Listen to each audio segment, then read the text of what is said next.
you. Highnesses, Excellencies, and distinguished guests, first I want to thank you for the warm welcome to your country. It's my first visit.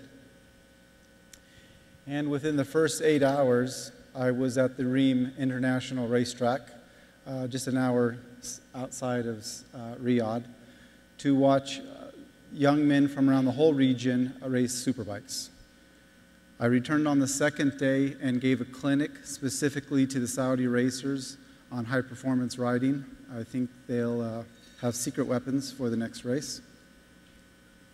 And on the third day, I traveled to Dammam, to the King Fahd University of Petroleum and Minerals, where I spoke with several department heads from both electric and mechanical engineering about starting an electric vehicle research and development center. Those meetings were very, very positive. I expect to return within 30 days and take another trip both to Riyadh and Dammam.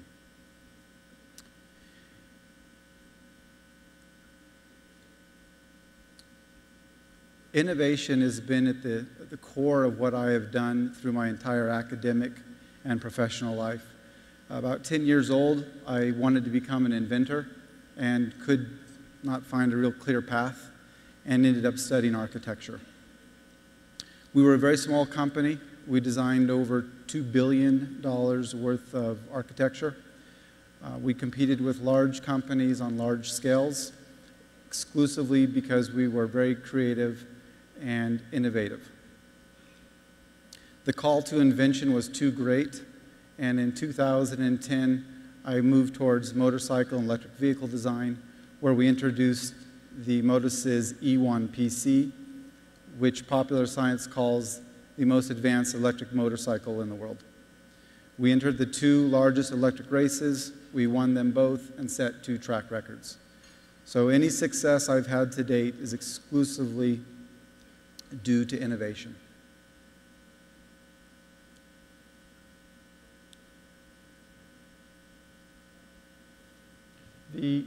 A small antidote. Last night there was a dinner, and at my table was one of the engineers from Porsche. And he was asking me to come to see the car next door, and I started asking some technical questions, and he said, why don't you meet with the technical engineer, the chief engineer of the project, after dinner? So after dinner, we walk over there, and I asked the gentleman if he's the chief engineer of the project. He said, yes. I pulled out my card, handed it to him, and before I could ask him if he follows electric motorcycle racing, he said he was a huge fan of our company, of the motorcycle, and he had been following the races. I was completely surprised.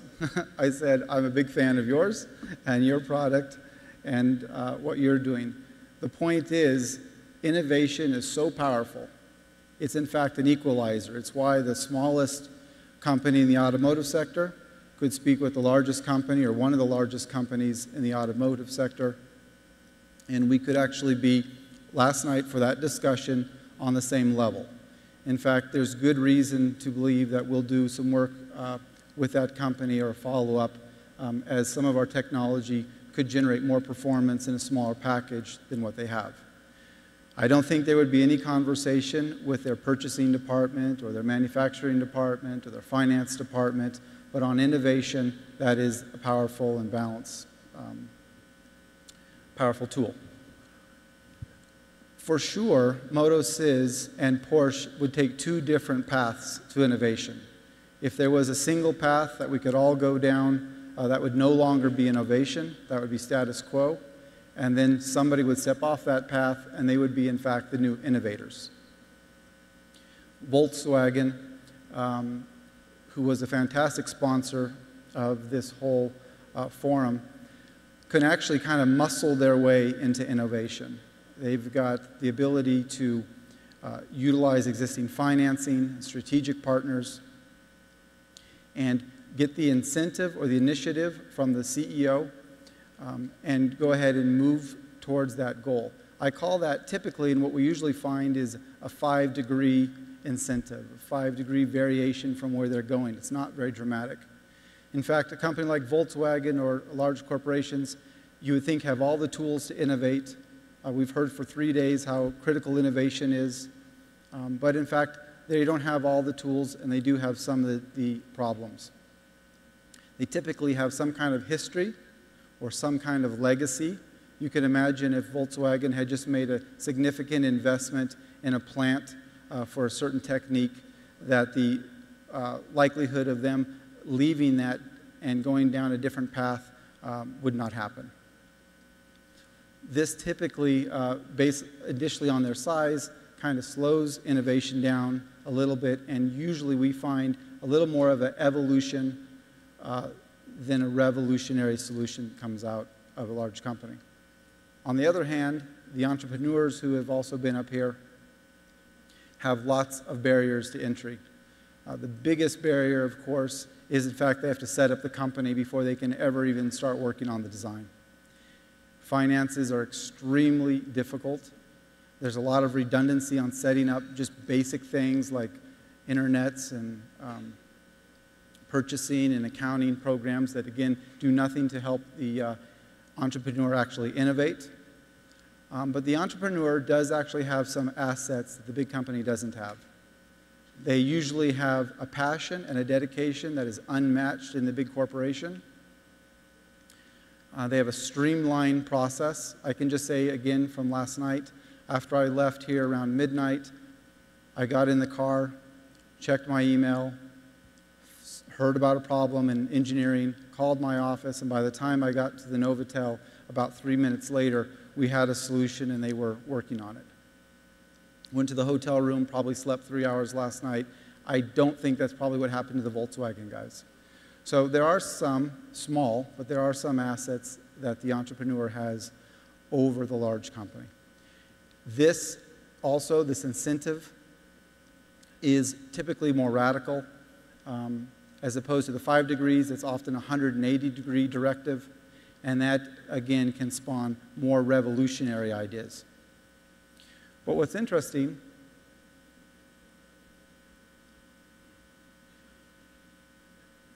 is that if we shuffle the deck, we can take the pluses from both categories and put them together. And we can optimize innovation. So we can get more, better innovation, more successful, more frequently successful. When we do that, I think that gives both companies, both partners, an extensive competitive advantage that you don't see individually. And additionally, I think you end up with more degrees of freedom. But I do want to clarify that the single biggest element that any of the small startups have, like myself, is finance. This is the single largest limitation. In fact, it's a much bigger problem than that. It's, in fact, bigger than that. It's, in fact, that big. Finance is a huge barrier to us moving forward.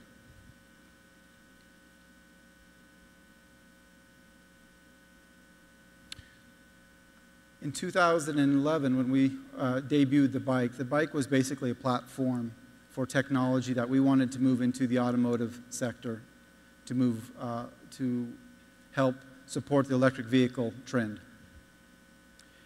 We took the technology of the motorcycle that was well proven, we added the extra components that the car would need, and we've integrated this into a single unit. Right now, if you want to create an electric vehicle, you would purchase a motor from one company, an inverter from another, a dozen other components from other companies, and you would have to basically wire these together, and they would not be optimized. What Motosys has done over the last year is taking some components, heavily modified them, created our own, had other parts made specifically. We've added value to this. We've integrated all these components, and we've created the world's first fully integrated digital drive. This is the pre-production model. It's the first time it's been seen outside of our office. I'll go ahead and show you guys today. And this is, in fact, what the internal combustion engine of the future will look like. This unit fully contains all the drive systems needed to power an electric vehicle. All you have to add is the DC current from the batteries, a cold water loop to cool the system, and your low voltage, basically torque commands. So inside this, we have a motor that can generate 75 kW, around 100 horsepower. We have an inverter that's water-cooled. The motor is oil-cooled. We have a gear reduction up to 9:1 to create 3,000 Newton meters of drive torque. We have a differential, a heat exchange, pump, capacitors, contactors, fuses, everything that's needed to drive an electric vehicle. So this will actually reduce the barrier of entry to many EV companies. This gives us a strong foundation to move forward in the EV industry. So what I want to do is just close and challenge the political leaders and the other large corporate leaders to particularly lose the not invented here mentality and go from innovation to in-nowvation. Thank you very much.